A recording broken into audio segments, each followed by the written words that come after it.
So again, civilization creates a dependency in order to satisfy this number one basic need, which is food.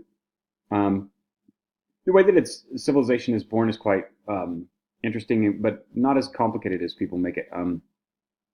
So if we have a garden and we're horticulturalists, this is the in-between zone. Um, and let's say that a neighboring group, uh, there's a bad season for acorn harvest, and let's say that they come to us for food. Well, we'll probably give them food the first time because they're our allies and they're our neighboring group, and there might even be relatives in that group. Um, let's say that it happens again next year. After that, people who have put time, and time is everything basically in the culture. If they have put time into caring for this garden and that is their life, you start to expect that those people will repay that time.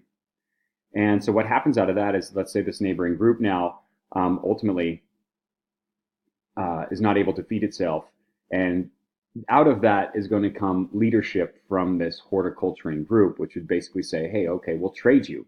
We'll give you food, but you're going to have to work the fields. Now what we've done is expand our labor force. So now we can grow a garden bigger. And now it becomes agriculture because now we don't want other groups coming in to steal our food. So we have to have security or police. And all of those things start to form around this division of labor piece. And it's really a dependency. It's coming out of a dependency. And obviously requires some security and border protection in order to claim one's land and not allow others to basically take it. I mean, it's a fascinating concept, right? If we do a bunch of hard work, we don't want people just to come take it from us because it is basically like stealing our time from the planet. And the reason why that is important is because our time is finite on the planet, and we all know it internally, biologically. We know that our time is not forever here. So if people do steal our time, we start to get upset and create some of these structures around agriculture and civilization. Displacement of the commons. This is also, if I realize, let's say that we're a member of this horticulture group, that now we have this dependency and now we're growing more and more crops. Let's say that they've started to pick leadership. Through that, the growth of that becomes bigger, right? And now we want more so that we can get profit, so that we can build bigger temples, we could build maybe governmental structures. And really what it does is it displaces the commons. The more we build out our ag and our fields, the less people have to forage and gather. And that's really what we're seeing all over the world even today. A lot of what is created is power. Power is created through control of food. Again, if somebody comes to me because they're hungry, and I now have power over that individual, because if I give them food, I'm satisfying their number one basic need. In a way, internally, they're also going to feel like they owe me something. It's a form of debt, right? Labor debt is what I gain out of it. If they basically are now tending to my garden and I don't have to tend to it. So these are some interesting in-between zones of how civilization is created. A lot of people they overcomplicated it, and it's in terms of history, it's not that complicated at all. Again, as the weather changes and the environment and the soil and those kinds of things start to change, we get larger and larger gardens, which creates a push or a pushing out of the commons to other groups of people, and then they become dependent on us because we actually have the food products. Elements of civilization. This is the list of things that you are going to want to know in terms of what makes a civilization. I call it so-called civilization because I have a tough time with the way that civilized is used. A lot of times colonial powers were using the word civilized as justification to dominate and control the indigenous populations. And I would argue that symbolic war, which these indigenous populations were practicing for 300,000 years, is much more civilized than going to war and killing off innocent civilians. That is not civilized to me.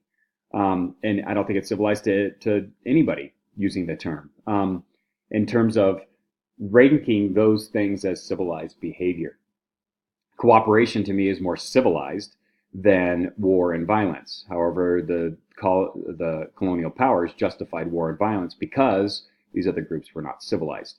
It's a use of language that doesn't sit well with many kind of anthropologists and people in general, to be honest.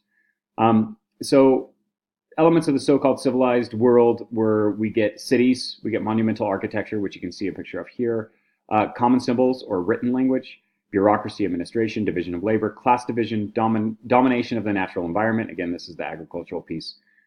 Domestication of people and the natural world. This also ties into the agricultural piece, but also domestication of people, right? Like you're really domesticating people. They're not just kind of roaming around the forest foraging anymore. You're structuring them in a day, a time structure where they're working at certain hours and whatnot. State religion ideology. This is big. This looks like it's the first kind of reason why people came to build monumental architecture, was religious purposes. And then progress and change tend to be this idea of elements of civilization as well. However, a lot of times civilizations get stuck on a certain ideal and they don't want to change, but the people want change, so then that causes conflict, and we've seen that throughout history. Conflict, violence, and war. I've assigned an article by Ferguson, who is an anthropologist, and his real focus is on war and violence, and he's there to debunk the idea that human beings have been violent forever.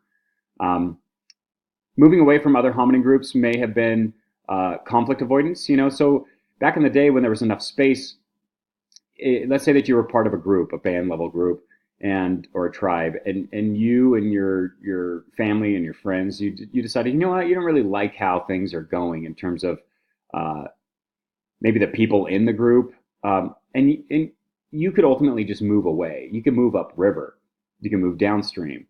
As long as you had water and you had some food sources and you knew the natural world that you were dealing with, you could just kind of move. And this would be conflict avoidance. You wouldn't have to like take over the tribe and throw out the people that are there.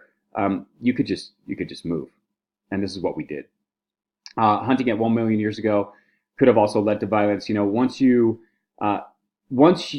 we move into taking life, you move into different rationales and justification for taking life. Even if I'm hunting a deer, I have now basically taken power over the natural environment. Remember, if I'm not waiting for the lion to kill a zebra, which is a natural process, I'm rather going out and killing the zebra myself, I'm taking control and power over the natural world, which then empowers me to think that I have that control and that power. And eventually we could kind of take that to other levels, which is war, violence, and all of these other things, right? That you somehow are justified. If I go and hunt a zebra, even though I could have let the lion do it, I'm now thinking that I'm justified in doing that because I'm feeding myself and I'm feeding my family. Well, we could justify the same thing for going to war. Well, these people are threatening me, so we need to eliminate them in order to survive, right? And it becomes this survival kind of justification. And in reality, we could all survive just fine. We don't have to destroy each other. That's not part of the natural order of things. Resources obviously are huge. When you start to encroach on people's resources, there is going to be some pushback. Again, if somebody came in and pushed us off our land, if I would not be happy if somebody came and took my garden away from me, right? I'm an extreme gardener, and if people took that away from me, I don't know how happy I would be about that. Again, these are things where you think number one basic need is to feed yourself. So if you can't get even that done and you're trying to control, again, back to the control world, if we were just foraging and scavenging, control wouldn't even be part of our mental capacity. Power, prestige, and status. Remember, egalitarians valued status, equal status. Prestige is the idea of cultural value. Some people gain a lot of prestige around certain things, and then they end up with a higher status or becoming the leader, which then gives them power. These three things are very interrelated, and we'll discuss them a lot in depth later on when we get into like Ralph Linton and stuff like that. Uniting concepts of ethnocentrism. Remember, ethnocentrism is that bias, the inherent cultural bias that we are raised with in order to tell us that we are right and everybody else is wrong.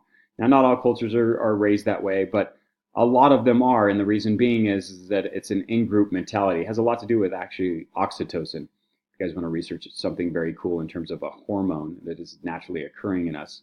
Oxytocin is an interesting one. It's basically the love hormone. and that could be human touch or whatnot. It creates this trust relationship, which is why if infants are in constant touch with their mothers, they tend to be more trusting individuals, mothers or fathers. But it also creates kind of this in-group mentality, which is these are my people, these are the important people. Everybody else maybe isn't as important. So some interesting concepts around that stuff as well. Ethnocentrism is that bias piece, right? And we're trying as anthropologists to get over that and move to cultural relativity, which is again maintaining the idea that I did not choose my parents, I didn't choose where or when I was born, I didn't choose what color I was born to. This is not a choice. We're stuck in where we're stuck, and ultimately, why judge others based on our stuck situation? Civilization created boundaries. It creates boundaries to protect. It creates military. It creates border patrol. Those kinds of things. Border control, power associated. Somebody comes into your property. Now you've got to get them back or something. Harappa civilization. Harappan, and we're talking about the Indus River Valley in India, Pakistan area, avoided war. And had leadership cults, but there's no real evidence of mass scale war. And there's the only civilization kind of structure that we can see that didn't, although there's recent archaeological data and there's people that are saying, oh no, they had war. So we're starting to get into that debate range with that group of people as well. Evidence of violence. The first evidence of violence we have is 28,000 years ago. As a violent death, they basically have found a skeleton with kind of a arrow point in it or whatever. The problem is that we don't really have archaeological evidence of violence between 28,000 and 13,000. We don't have evidence prior to that. So it could have been one of those things where you just had one of those 1 to 2% of individuals who was just born without that empathy gene or that cooperative gene and didn't play nice or was angry, or we could get into it was a lover's quarrel or a hunting accident. Who knows, right? I mean, archaeologists are going to write their own story, and that's kind of what they're supposed to do. But again, we don't have any archaeological evidence of violence or war from 28,000 to 13,000 years ago.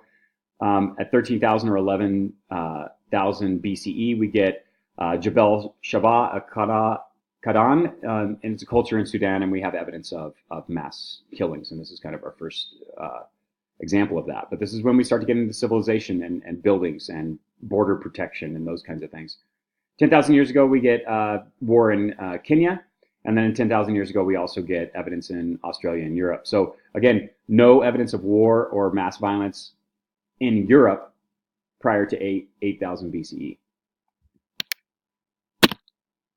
Successive civilizations, democracy in Greece, 500 BCE is the axial age that we talked about. We get democracy at the same time period. We get technological advances. We get into resource manipulation, growth of the human population, extended lifespans due to medicine and surgery. That's obviously a more recent one. And we're back to kind of this idea of talent-driven division of labor. Egypt didn't necessarily work that way. If you were born to peasants, you were going to be labor. And it was kind of an ascribed status, right? Nowadays, it's more achieved where it doesn't matter what my parents are. If I kind of choose a different path, I'm capable of doing that, and I could operate on that system. That said, there's obviously still class structures involved, even in the United States, where it might impede some of that movement and status structure. But ultimately, we are kind of moving back more towards this talent-driven division of labor, and have been since kind of this axial age time period, minus the Dark Ages and the Middle Ages and stuff like that. We've kind of reverted back. All right, so that's all that I have for the day and the week, actually. Hopefully you guys are enjoying the class. Remember, I'm super accessible via email, so if you guys need to contact me, just please feel free. Go ahead and do that via email with questions, comments, and concerns. Again, this week is kind of more of a real week where I have a real academic kind of journal article from Ferguson to read and discuss, and then I have a lengthy kind of human origins video for you guys to watch as well. And yeah, I hope you guys are enjoying the class. Again, please feel free to contact me, utilize office hours. My office hours are listed in the syllabus, and I am on site in Tehachapi a lot. So if you guys are around, I'd love to chat about the course or what's going on with the class.